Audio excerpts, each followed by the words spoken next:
নমস্কার দর্শকবৃন্দ, welcome back to my new YouTube channel divine blogs.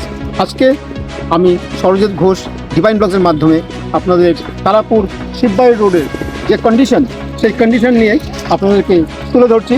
আপনারা নিশ্চয়ই আতঙ্কিত হয়ে আছেন যে আমাদের এই তারাপুর শিববাড়ি রোডের জল টগবগ করছে। অ্যাকচুয়ালি আজকের যে দিন, সেই আজকের দিনে আমাদের সেই বরাক নদীর জল অনেক নিচে চলে গেছে রাস্তাতে। এই আমি ক্যামেরা ভাইকে অনুরোধ করছি আমার এই শিববাড়ি রোড রাস্তাটা একবার আপনাকে দেখানোর জন্য।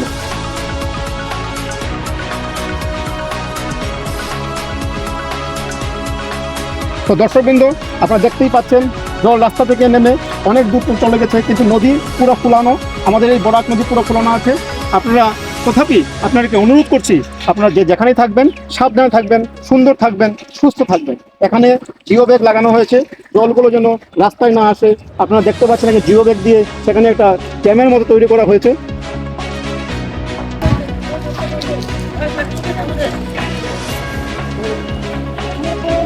দর্শকবৃন্দ, আপনাকে আমি ডিভাইন ব্লগসের তরফ থেকে অনুরোধ করছি, আপনারা যখন এই রাস্তা দিয়ে যাতায়াত করবেন সাবধানে, খুব সাবধানের সহিত যাতায়াত করবেন। এখানে রাস্তার কন্ডিশন খুবই খারাপ অবস্থায় আছে। এই রাস্তার অবস্থা অনেক দিন ধরেই এইভাবে অবহেলিত হয়ে আছে। আপনারাকে অনুরোধ রইল এবং এখানের স্থানীয় আমাদের এমএলএ সাহেবকে অনুরোধ রইল এই রাস্তার কাজটা অতি সত্বর ধরে আপনাদের জনগণের সুবিধা করে দেওয়ার জন্য।